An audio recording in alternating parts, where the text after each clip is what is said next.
¿Qué tal amigos? ¿Cómo están? ¿Alguna vez se han preguntado si existen las posesiones?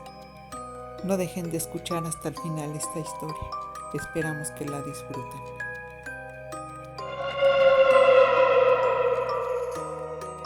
Su vida en la ciudad había sido muy dura, sin oportunidad de un buen trabajo, sin esperanzas de progresar. Por eso Gabriela había hablado con su hijo único, Rafael, de 22 años. Tenemos que irnos de aquí, Rafael. Oh, pero ¿por qué, jefa? Rezongó Rafael, haciendo evidente su inconformidad. Bueno, estaba pensando que podemos irnos a provincia. Le empezó a decir Gabriela, sin saber exactamente cómo abordar el tema, pues su hijo ya mostraba signos de fastidio y eso que apenas empezaban la plática. Sí, mamá, pero ¿por qué? Le insistió él, levantándose de la mesa y caminando hacia la puerta de salida. Gabriela se levantó como impulsada por un resorte, corrió a la puerta y se interpuso en el camino de su hijo. Había imaginado 1000 posibilidades sobre la conversación que estaban llevando a cabo, pero nunca pensó que su hijo ni siquiera cooperaría para abordar el tema. Necesitamos un lugar tranquilo, hijo, en donde podamos empezar de cero, Hazte un lado, mamá. exclamó muy molesto Rafael, intentando mover a su mamá para quitarla de enfrente de la puerta. Y Gabriela se resistió. Aún poseía cierta autoridad sobre su hijo y tenía que aprovecharla, aunque fuera por una última vez. Hablo en serio, Rafael. Le refutó Gabriela, haciéndosela enojada, ya que era la única manera de contener al muchacho. Lo malo de fingir el enojo es que algo se le disparaba en el cerebro y de inmediato el enojo se convertía en algo real. Pero ni modo. Si tenía que discutir y pelear con su hijo, pues lo haría. Irse de esa vecindad llena de drogadictos, narcomenudistas, criminales y prostitutas era imperativo. Ya no soportaba más esa vida. El volumen elevado y el tono cortante utilizado por Gabriela surtió efecto, porque Rafael se quedó quieto, dejando a un lado su intento de escabullirse. Pero Gabriela sabía que tenía poco tiempo. Su hijo no tenía mucha paciencia, que digamos. Es por el bien de los dos, hijo. La rabia que le producía su situación actual y el hecho de sentirse tan impotente para cambiarla se traslucía en el rostro y en la forma de hablar de Gabriela. Vivir en la ciudad solo nos dejará más pobreza. De verdad que ya no soporto vivir aquí. Es un caos. Está lleno de delincuentes. A ver, ¿cuántas veces te han asaltado? Y a mí también. Ya no se puede salir a la calle. El metro siempre va a reventar. Los automovilistas y los de las motos no respetan al peatón, se pasan los altos. Hay que estarse cuidando de todo, hasta de los malditos perros que la gente deja que anden sueltos. Esto no es vida, hijo. Gabriela se tuvo que interrumpir. Afuera en la calle era un verdadero escándalo. La letanía que emergía a todo volumen de una vieja camioneta que pasaba todos los días y a toda hora, con la grabación que reproducían de manera incesante de se compran colchones, lavadoras, estufas, refrigeradores o algo de fierro viejo que venda. Era tan fuerte que no se podía escuchar nada más que eso. Hasta la música guapachosa y a todo volumen de la vecina de a un lado se opacó. Ambos esperaron un poco a que la camioneta del Fierro Viejo se alejara, pero empezaron a sonar más fuerte los ladridos de los perros de la vecindad, y por si fuera poco, cuando Gabriela iba a retomar la conversación, pasó un avión, y no se acababa de alejar, cuando el chavo que vendía los tamales en su triciclo se hizo presente, pedaleando a media calle y a todo volumen también, con su grabación de ¡Ay, ricos tamales oaxaqueños! De salsa verde, mole y de dulce. Apresúrese y pida sus ricos tamales calientitos. Rafael meneó la cabeza negativamente, desaprobando el escándalo. En cierta manera, él también estaba harto de vivir así. ¿Ves? Ni siquiera podemos hablar con tranquilidad. Ya es una invasión de ruido terrible, le dijo Gabriela, olvidándose de su enojo y dejando que sus ojos se humedecieran con las lágrimas que pedían a gritos salir para proporcionarle un desahogo. ¿No te has fijado, hijo? Nadie respeta a nadie. Todo es ruido, gritos, aventones, insultos. Una motocicleta con el escape alterado para rugir con mucha mayor potencia pasó por enfrente de la vecindad. Hasta los vidrios se cimbraron con la propagación de su ruido por el aire, y Gabriela tuvo que volver a callar. Lanzó un resoplido de frustración.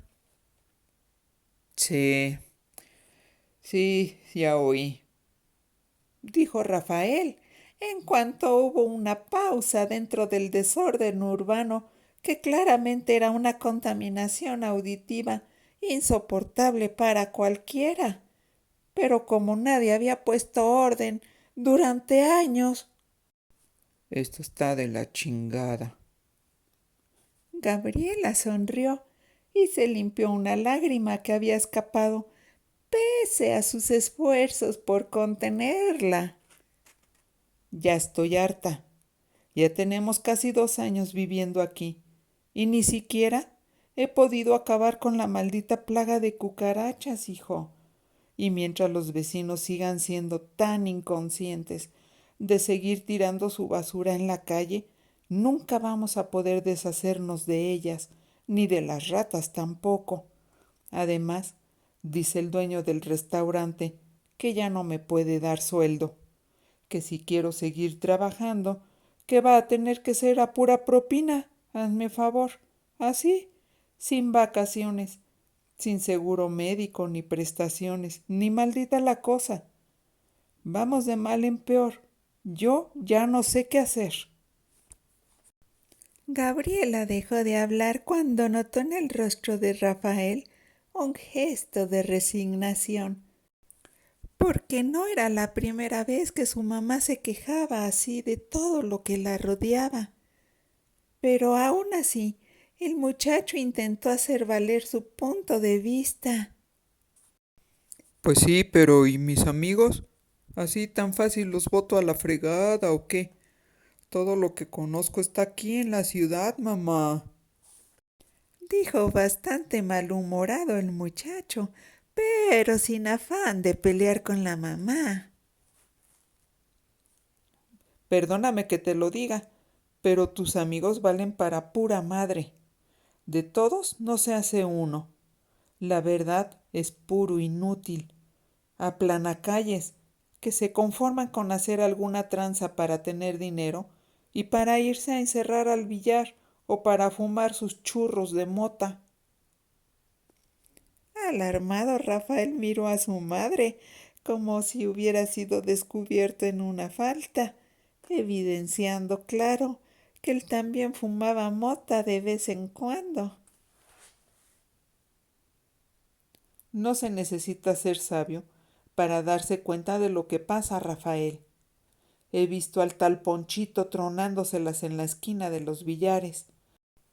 Y no me extrañaría nadita que también vendiera él la marihuana y otras drogas. Rafael lanzó un suspiro. Gabriela lo observó. Otra conversación pendiente era esa precisamente, porque desde hacía mucho ella quería preguntarle si fumaba hierba, pero no había sabido cómo abordar ese tema tan espinoso. Pero si se iban a provincia, pensó esperanzada ella, todo sería más fácil hasta hablar de ese tema. En la vida hay que ser selectivos, hijo. Hasta a las amistades hay que saber escogerlas. Es igual que si quisieras algo saludable para comer. De entrada, eliminarías las papitas fritas, el pan de dulce, las fritangas, ¿o no? Pues así también es con los amigos. ¿Para qué quieres perder el tiempo con una bola de vagos viciosos y unos buenos para nada? En ese caso, pues yo preferiría no tener amigos. Te lo juro, más vale sola que mal acompañada. Rafael meneó la cabeza de nuevo. Odiaba los sermones de su mamá. De que se le soltaba la lengua a su jefa, todo era bla, bla, bla, bla. Así que para acallarla lo más rápido posible, dictaminó su parecer. Está bien, nos iremos. Vámonos cuando tú quieras. Gabriela se quedó con la boca abierta. Estaba perpleja, pero de inmediato sintió un vuelco en el estómago por la emoción. Lo que había estado ansiando por tanto tiempo, que era salir de esa ciudad a como diera lugar, ahora se le presentaba como algo viable. Todo era cosa de empezar a movilizarse, de darle prisa al asunto antes de que se venciera otro mes de la renta. ¿De verdad, hijo, me lo juras? Sí, jefa, pero mira, con una condición. La que quieras.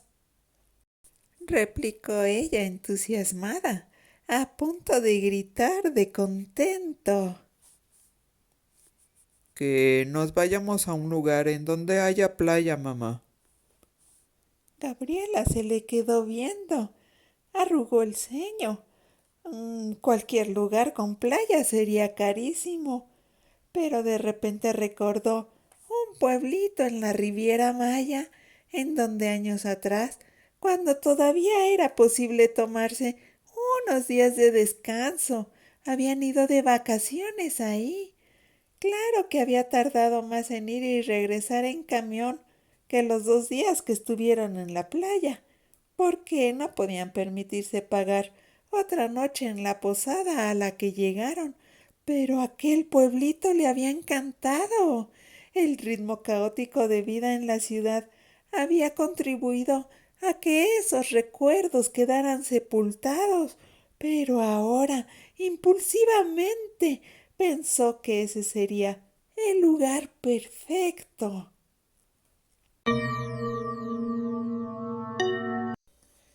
Sin saber lo que allí encontrarían, antes de fin de mes llegaron a vivir a una de las zonas más caras del país, con cientos de centros y zonas turísticas exclusivas, con un estilo de vida inalcanzable para ellos, cuya economía estaba apenas un poco por encima de la pobreza, pero gracias a que conocía ese pueblo cercano a la playa, conformado mayormente por personas de clase trabajadora y cuyos precios para establecerse estaban al alcance de la gente sencilla y pobre, la nueva vida de Gabriela y de su hijo comenzó más pronto y fácil de lo previsto.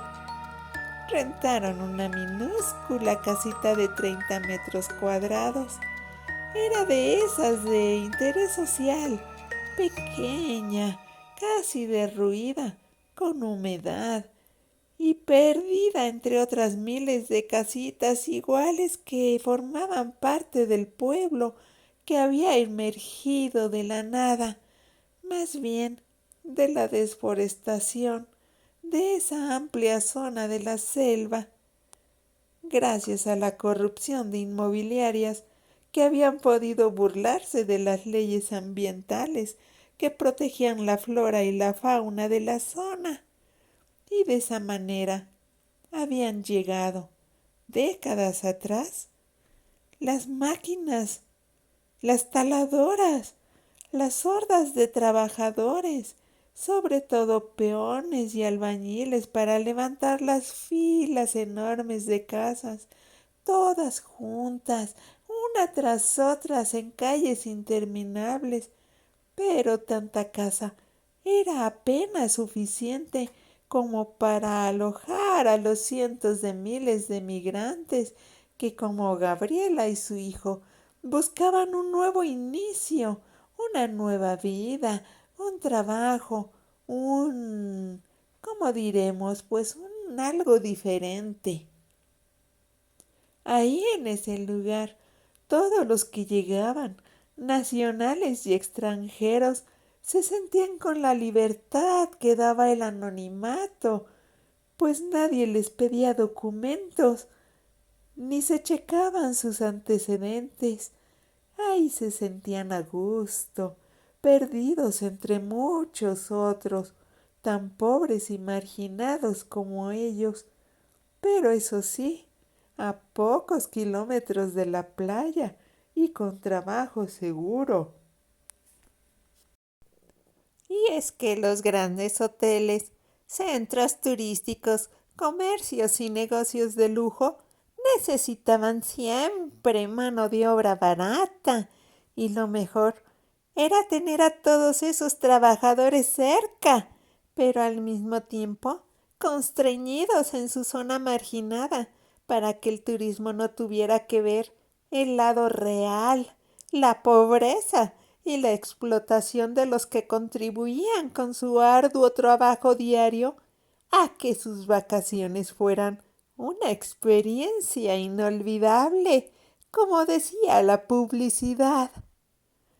Algunos de esos trabajadores tenían la suerte de encontrar casa o departamento a la entrada del pueblo, junto a la carretera. Esas propiedades estaban tan cerca de la playa que hasta se podía ir caminando. Eran si acaso unos 5 kilómetros de distancia. Y si tenían la capacidad económica de comprarse una bicicleta, pues entonces, literalmente en un abrir y cerrar de ojos, se podía ir a visitar la parte elegante y lujosa de la costa, en donde, ahí sí, todo era caro, en donde había casas muy grandes, con jardín, con vista al mar. Eran propiedades para extranjeros, que las compraban en cientos de miles de dólares y que solamente las querían para ir unas cuantas semanitas al año de vacaciones. En esa zona, junto al mar, todas las calles estaban limpias, bien cuidadas, llenas de boutiques, palmeras, restaurantes caros. Ahí todo era lujo y fastuosidad. Y Gabriela iba en día de su descanso y caminaba por esas calles frente a las preciosas mansiones vacías, dejándose enceguecer con el brillo del sol abrasador que se reflejaba en los enormes ventanales por los que nadie veía hacia el mar, porque las casas estaban siempre vacías. Y ella, Gabriela, observaba con curiosidad a ese ejército de trabajadores que a diario acudían a limpiar, a regar, a pulir pisos, a cortar el césped, a vigilar, a cuidar, a limpiar de arena y maleza los caminos, porque sumidos en su silencio, con patrones etéreos que rara vez se aparecían por ahí, cumplían órdenes no escuchadas, sabiendo que su única obligación era mantener esas propiedades siempre limpias, siempre arregladas, impecables, a la espera de que a los dueños le dieran ganas de recordar que eran propietarios de una exclusividad que muy pocos en el mundo podían costearse. En cambio, los oriundos del lugar habían sido en su mayoría personas de la etnia maya, principalmente pescadores, que antes tenían sus casuchas y chozas a orillas del mar. Pero cuando la zona empezó a ser explotada para el turismo, pues ellos fueron desplazados. Llegaron las inmobiliarias y con precios irrisorios les compraron casi a la fuerza sus terrenos y fueron movidos hacia la zona de las casas de interés social, reubicados obligatoriamente en un lugar en el que antes nada más vivían los monos y los jaguares, y que ahora era una selva pero de asfalto. Ahí, con lo que recibieron al ser desposeídos de sus tierras, al ser desalojados, a duras penas pudieron dar un enganche por una minúscula casita, enganchados a un crédito con altos intereses, de ahí hasta después de 20 años trabajando y pagando. Pero Gabriela y Rafael no se fijaban en nada de eso. Igual que como un foco atraía a una polilla, ellos estaban felices conociéndolo todo. Imaginaban, gracias al optimismo que imbuía sus espíritus por estar tan cerca del mar, que con suerte ahorrando mucho, quizás algún día podrían dejar de pagar renta y dar un enganche para hacerse de su propia casita. Al principio se sintieron como si hubieran llegado al paraíso. Estaban ahí, entre la arena, el mar, el sol, la playa, el aire limpio, las muchachas en bikini, la tranquilidad. Pero qué equivocados estaban, porque podría ser un paraíso para quien tenía dinero para pagar aire acondicionado y todos los lujos y comodidades, pero para ellos, recién llegados sin dinero y viviendo a lo rústico, con apenas lo elemental, pronto se les empezaron a presentar los inconvenientes. Durante el día el calor era tan elevado que literalmente era imposible salir a la calle, y las pequeñas viviendas carentes de aire acondicionado se convertían en un horno. No podían dejar de sudar en todo el día. Y como aquel pueblo había sido construido entre manglares, cenotes y la selva, pues por la tarde antes del anochecer se desataban enjambres enormes de mosquitos. Parecía haber millones. Y el agua que les llegaba a la casa era sucia, apestosa.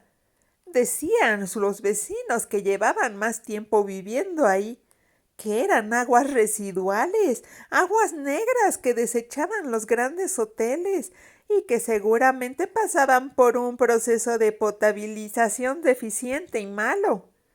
Las noches eran insoportables, con temperaturas de 30 grados centígrados, con la humedad de la selva, con la invasión de hormigas, tarántulas, alacranes, víboras y toda clase de alimañas. Era una fauna ancestral que reclamaba en esas horas nocturnas su derecho a dominar esa zona que había sido su hábitat durante miles de años.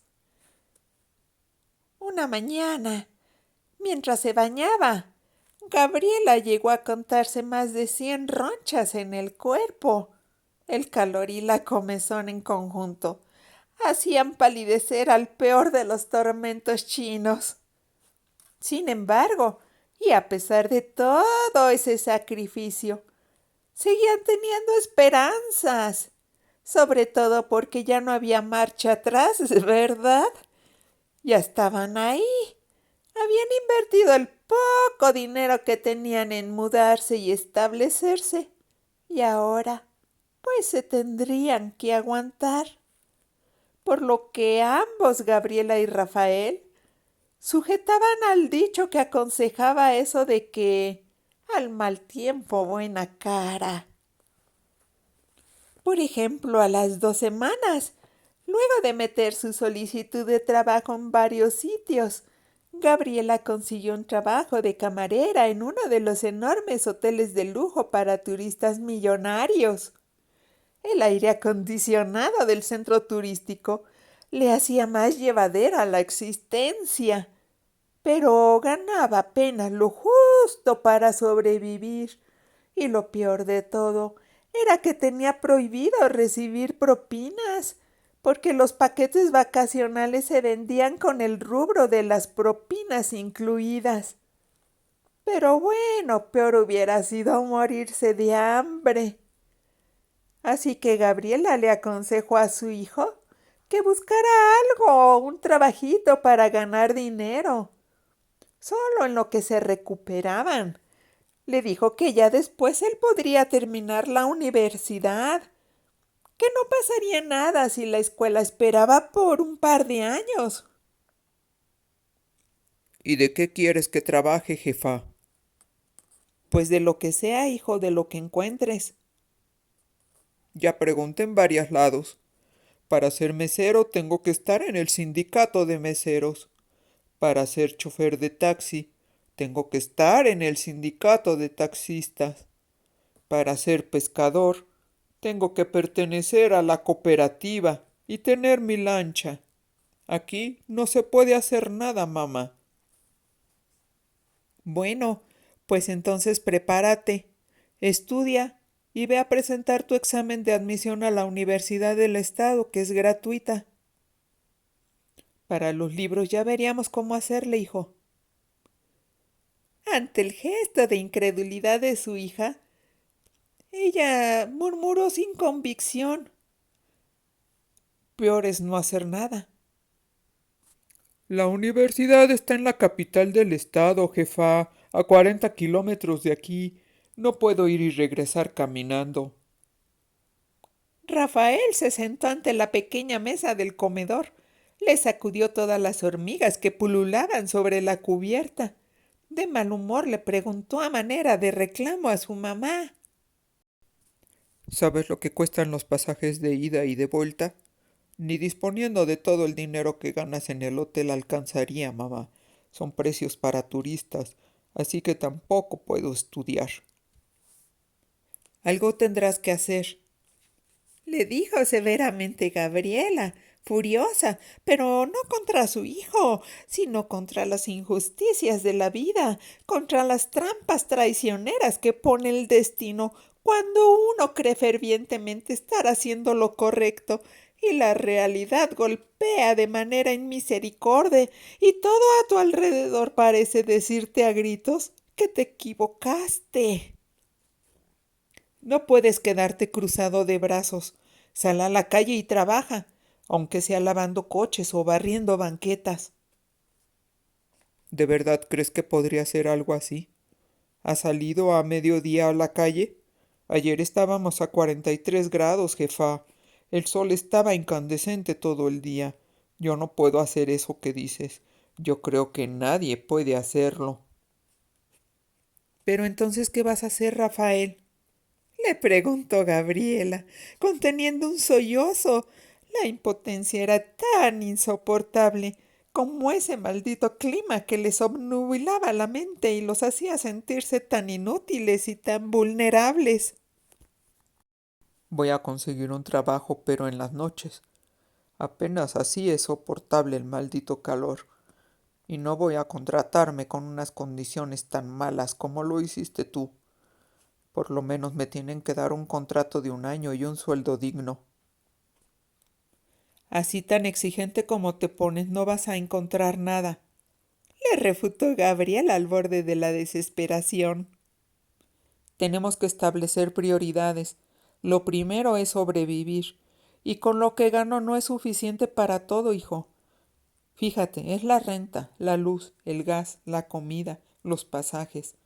No quiero ni pensar qué haríamos en caso de enfermarnos. Seguro terminaríamos muriéndonos porque ni seguridad social tenemos.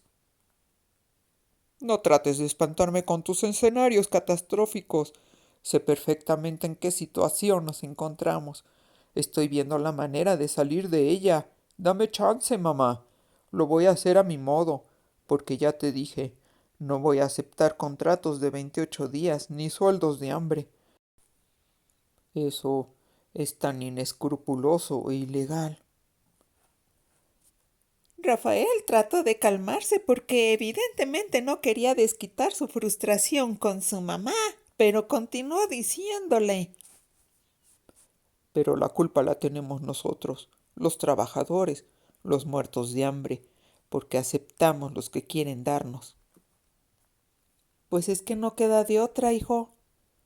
Yo te voy a demostrar que sí hay opciones, mamá. Así que Rafael empezó a salir de noche y durante ese vagar nocturno empezó a relacionarse con muchachos de su edad, de los que se hizo amigo rápidamente.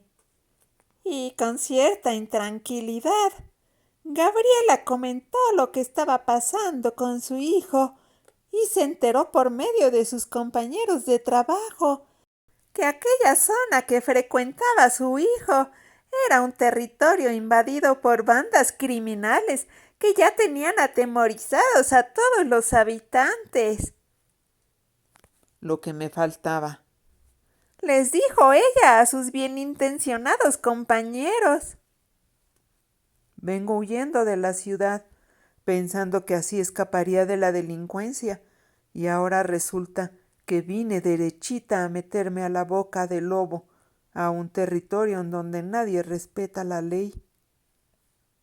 En la soledad de sus noches, sudando por el calor y removiéndose en su cama cuyo colchón olía a otros cuerpos que ya antes también le habían sudado encima, se preguntaba muerta de la preocupación ¿en dónde carajos estaría su hijo en ese preciso momento y en compañía de quiénes?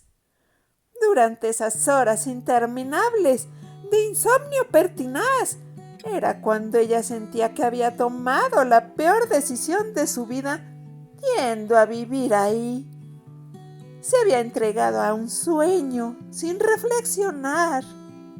De manera irresponsable había arrastrado hasta ese lugar inhóspito, inclemente, a esa tierra de criminales, a su único hijo.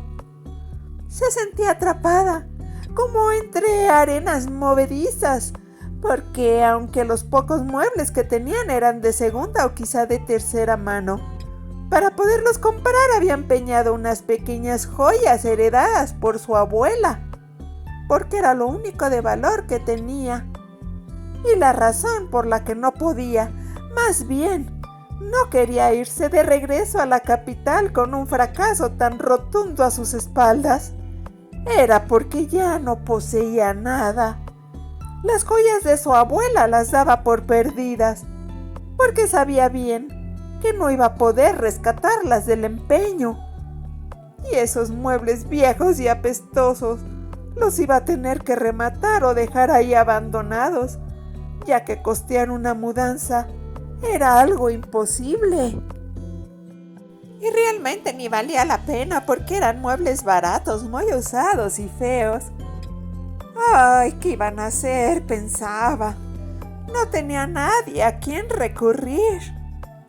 Al borde del pánico se daba cuenta de que quisiera o no, tenía que seguir adelante a toda costa. No sabía cómo, pero tendrían que adaptarse a vivir así, como esclavos, en las peores condiciones imaginables. Lo que le estaba pasando no lo hubiera podido imaginar ni en la peor de sus pesadillas. Le preocupaba especialmente el hecho de que su hijo Rafael se desapareciera toda la noche y no regresara hasta muy entrada la madrugada, casi justo a la hora en la que ella se tenía que ir a trabajar. Cada vez era más difícil hablar con él, y cuando una mañana logró hacerlo, ante los cuestionamientos de su madre, Rafael se defendió, diciendo que hacía sus actividades de noche. ¿Y qué clase de actividades haces en la noche? Le insistió Gabriela. Digo, si es que se puede saber. Pues muchas más de las que te puedas imaginar. Le respondió Rafael con cierta rebeldía, con un recién adquirido sentimiento de autosuficiencia. Bueno, pues como es algo que no me puedo imaginar, por eso te lo pregunto. Yo sé lo que hago. No quiero que te vayas a meter en líos, Rafael, le dijo Gabriela mostrando su preocupación. No está la situación como para estarle buscando tres pies al gato. Ya bastante tenemos con los problemas de la falta de dinero para cubrir nuestros gastos y con la incertidumbre que me cae encima cada fin de mes, pensando que a lo mejor no me renuevan el contrato en el hotel. Así es que no me vayas a salir con alguna pendejada, hijo. Soy mayor de edad, por si no lo recuerdas. Así es que por favor deja de estarme preguntando, de meterte en mis asuntos, ¿estamos? Le espetó Rafael, a punto de perder la paciencia con su madre. Luego se acercó a ella, en son de paz, y la abrazó y la besó en la frente. Gabriela tenía tantas ganas de llorar. Sentía que su hijo ya no era el mismo. Vive y deja vivir, le dijo él, le sonrió y se metió a su recámara, cerrando la puerta detrás de él.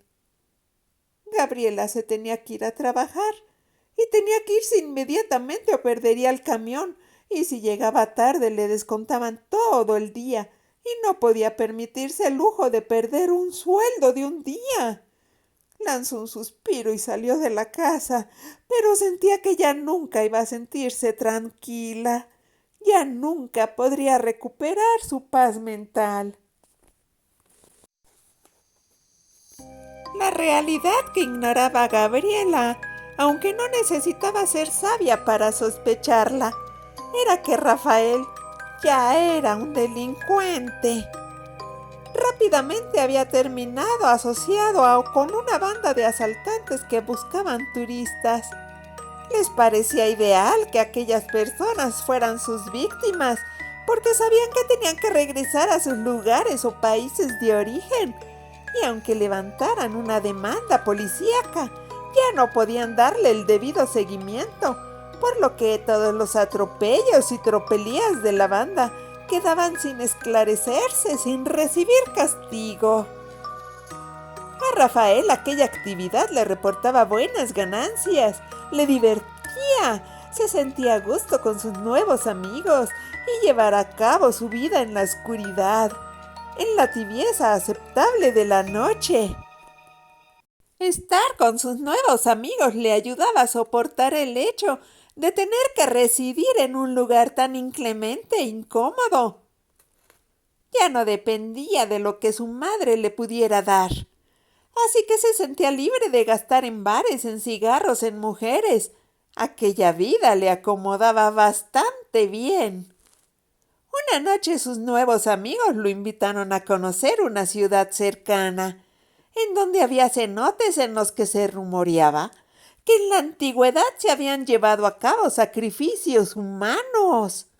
A Rafael le encantó la idea de darse 2 días de vacaciones. Sin embargo, desde que llegaron ahí a ese lugar, notó que la mayoría de los habitantes, es decir, casi todos, tenían rasgos de culturas prehispánicas.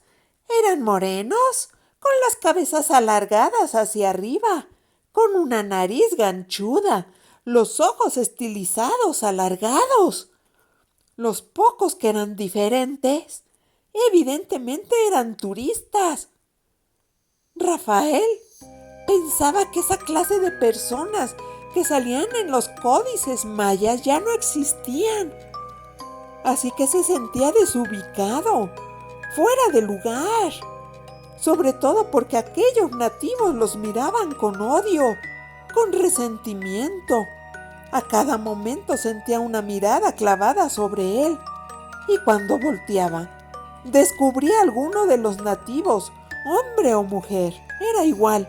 con los ojos llenos del fuego del rencor, observándolo con gesto de pocos amigos, transmitiendo con esa mirada un sentimiento de venganza insatisfecha, de afrenta, de resentimiento ante la conquista. Supuso que aquellos pobladores estaban hartos de ser discriminados en su propia tierra, de estar relegados. Su vida seguramente era una nauseabunda repetición de abusos y humillaciones. Era algo así como purgar una condena a perpetuidad. Rafael se despojó de aquel incipiente sentimiento de compasión que lo invadió, porque se dijo a sí mismo, molesto, que su miserable vida no distaba mucho de la de ellos, porque su piel, su estatura y sus rasgos podían ser diferentes, pero a él también le había tocado una existencia de mierda, y eso no era más que la pura verdad. Sin embargo, pensó andarse con cautela porque adivinó que todas esas personas eran como sus enemigos, aunque no lo atacaran, y se sintió acechado, amenazado, con ganas de largarse rápido de ahí. Suponía que toda esa zona estaba habitada por descendientes de una cultura aniquilada casi hasta la extinción por los conquistadores europeos que habían llegado a profanar a sus dioses, a imponer a la fuerza su estilo de vida, a esclavizarlos, a infectarlos con sus malditas enfermedades, a tomarlos como esclavos y sirvientes. Aquella raza nativa de la selva, de esencia misteriosa, gente sabia desde tiempos ancestrales, era una raza pura y poderosa y había sido dominada y sometida, pero no extinguida. Sus vestigios arqueológicos subsistían hasta la actualidad y la sangre de esa raza seguía corriendo por las venas de los pobladores actuales. Esa zona llena de cenotes, escondida en la espesura de la selva, albergaba secretos arcaicos. Era casi seguro que debido a todas las injusticias que habían sufrido, aquellas personas todavía seguían odiando a las personas que tenían la piel clara, que habían nacido con rasgos europeos como él, pero pues trató de ignorarlos porque tenía miedo, esa era la verdad, hasta que por la noche sus amigos le dijeron que si acaso quería seguir perteneciendo a su banda, entonces tenía que demostrar que era apto para estar a la altura de los demás miembros que la conformaban. Y Rafael aceptó el desafío, que consistía en agarrar a golpes al primer individuo con el que se toparan, así, completamente al azar. Y sucedió que la infortunada víctima era, claro, uno de los habitantes nativos de la zona, pues proporcionalmente eran mucho más que los escasos turistas que llegaban hasta ese remoto lugar. En cuanto lo vieron, Rafael lo topó, impidiéndole el paso. «Con permiso», solicitó en voz baja el nativo. Su voz, que indicaba sumisión, decía una cosa, pero su gesto altivo, sus ojos negros fijos en el rostro de Rafael, como invitándolo a hundirse en aquel abismo de odios y secretos, decían que no le tenían miedo. ¿Con permiso de qué, pendejo? Le espetó Rafael, al tiempo que le daba un zape en la cabeza. Se dice con permiso, señor. Por favor, y agachas la mirada, tarado. No seas confianzudo, semejante igualado. Tú y yo no somos iguales, idiota. Los amigos de Rafael, muy divertidos, soltaron la carcajada. Aquello se ponía mucho mejor de lo esperado. Rafael se sentía como aquellos actores en la alfombra roja, caminando entre aplausos y acercándose indefectiblemente a la gloria de ser galardonados con un Oscar. El nativo quiso escabullirse, aprovechando el jaleo general, las risotadas y la distracción de su agresor, que se hinchaba orgulloso como un pavo real. Pero Rafael borró su sonrisa y se fue sobre de él. Con inesperada ira y rabia contenida lo atacó. Agarrándolo por sorpresa se le echó encima. Alguien le pasó un pesado tubo metálico y con eso lo tundió a golpes. Y aunque sus amigos le decían que ya era suficiente, que basta, Rafael siguió golpeándolo porque cada golpe era como si le cobrara la vida lo que consideraba que le había sido arrebatado. Quería desquitarse por ser hijo de una madre soltera, fracasada y pobre, por no tener los medios suficientes para poder vivir como muchos otros que vivían envueltos en lujos y comodidades. Quería tomar revancha por las humillaciones recibidas, simplemente por pertenecer a la clase social baja, por ser pobre, por no tener oportunidades de mejorar y por todas sus limitaciones como ser humano. Estaba buscando quién se la pagara.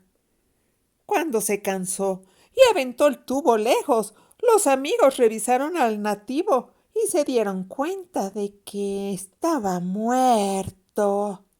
Pero Rafael no sintió arrepentimiento, al contrario, le gustó notar el miedo en los ojos de sus amigos y aprovechándose de su oscura superioridad, los miró amenazante, colocándose desde ese momento por encima de ellos, con la silenciosa advertencia de que aquel que lo contrariara, aquel que decidiera convertirse en su oponente, correría con la misma suerte que el individuo que yacía inerte en el suelo. Fueron a tirar el cuerpo a uno de los cenotes cercanos, sabiendo que las corrientes subterráneas lo arrastrarían a cientos de kilómetros o con buena suerte se quedaría atorado en algún estrecho túnel inundado hasta la eternidad. Nadie sabría del crimen. Finalmente, el occiso era uno más de los muchos pobladores de la selva.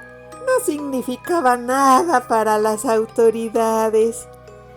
Algo cambió en Rafael a partir de aquel momento. Ya no pensaba igual. Había dejado de ser la víctima para convertirse en victimario. Eso le gustaba y mucho. Sin embargo, el cambio interior y en la nueva perspectiva que ahora tenía ante la vida no fue lo único que cambió en él. También se produjo un cambio físico, porque cuando regresó a su casa, al día siguiente de haberse convertido en asesino, Gabriela le notó la piel enrojecida, ampollada. Lo reprendió por no cuidarse y exponerse tanto al sol sin untarse siquiera un bloqueador solar. Rafael la tiró de a loca como siempre, pero le extrañó estar con tantas quemaduras de sol si ni siquiera se había soleado. Todas sus actividades habían sido nocturnas. Y cuando despertó al día siguiente, Rafael notó que la piel ya no se le veía roja. Había empezado a tomar un color bronceado que hasta le gustó. También le gustó aquella energía que sentía en su interior.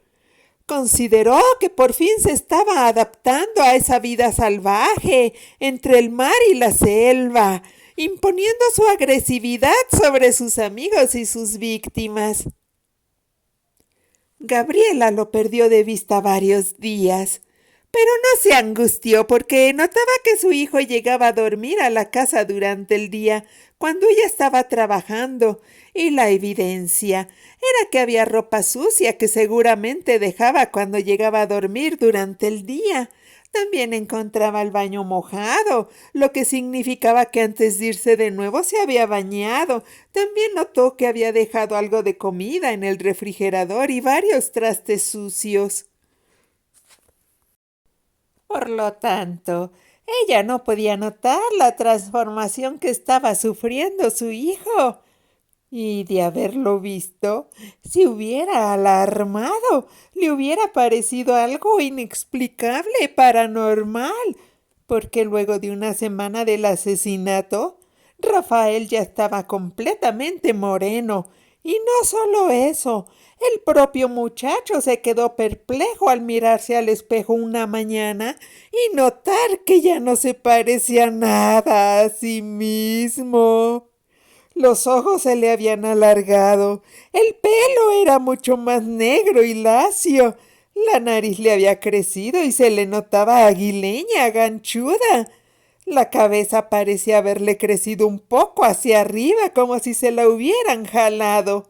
Se había convertido en un tipo musculoso y fuerte, de muy baja estatura, como aquel imbécil al que le había quitado la vida. Fue al sexto día, cuando cayó la noche y salió a buscar a sus amigos, cuando supo que estaba en verdaderos problemas, porque ellos ya no lo reconocieron. Soy yo, bola de imbéciles, les gritó furioso al notar su incredulidad y su rechazo. Y aquella bola de rufianes, pelafustanes, malvivientes que eran sus amigos, lo agredieron a golpes. Y aunque Rafael les explicaba sobre su misteriosa transformación y argumentaba con su nueva voz estar bajo los efectos de alguna antigua maldición, ellos no lo escuchaban. Rafael gritaba al parecer incoherencias, pero lo único que quería decirles era que comprendía lo que le había pasado. Ahora sabía que estaba poseído, que el espíritu del nativo que mató con el tubo se le había metido, se había posesionado de él, se había adueñado de cada una de sus células, transformándolas, reencarnando en él, matando uno a uno todos sus genes y sustituyéndolos por moléculas que provenían de una cultura ancestral y misteriosa. Los de la banda, pues claro que no lo escuchaban. Solo lo querían eliminar y uno de aquellos amigos le encajó varias veces un cuchillo hasta que Rafael cayó al suelo. Los de la banda ya habían matado antes. Todos ellos habían traspasado la línea moral que normalmente contiene a la gente. Eran unos mafiosos, unos matones. Su vida y el delito estaban ligados. Un crimen más o un crimen menos no hacía gran diferencia. Y como decían en las películas, el difícil había sido el primer muerto. Todos los demás ya eran cosa fácil. Rafael tenía miedo de morir, mucho miedo. Demasiado tarde comprendía el significado de estar vivo. Con su último aliento, lo invadió la impotencia cuando recordó que su madre esperaba que él pudiera llevar una vida decente, provechosa, y se estremeció al darse cuenta de que nunca, nunca lo iba a lograr. Le dolía haber defraudado a su madre, no haber podido estar a la altura. Trató de justificarse, diciéndose que esa era la vida que él había escogido, pero ¿cuál vida? Si se le escapaba conforme pasaban los segundos.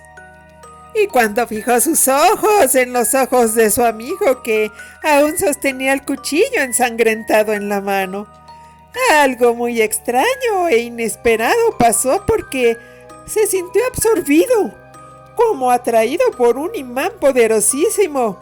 Sintió que lo arrancaban del cuerpo que había estado ocupando, y un instante después estaba en medio de la jungla, dentro del minúsculo cuerpo de un mono araña. con los últimos residuos de la identidad que sentía que se extinguía a pasos agigantados. Rafael supo que estaba empezando de nuevo. Le habían hecho un reset, un borrón y cuenta nueva. Tener que regresar al comienzo, otra vez, era la prueba más fehaciente de que en su vida como ser humano no había aprendido nada, nada. Ahora el camino que tendría que recorrer sería bastante largo, de cientos de años, porque no solo no había avanzado nada, sino que había retrocedido. El dictamen, la condena, era que tendría que avanzar poco a poco. Y durante el nuevo trayecto que le esperaba, quería poder recordar que tenía que hacer el esfuerzo de mejorar, de siempre tratar de ser mejor. Y antes de perder el uso del razonamiento y el privilegio del lenguaje que confería coherencia a sus pensamientos, se prometió a sí mismo que en esta nueva oportunidad haría las cosas de manera correcta.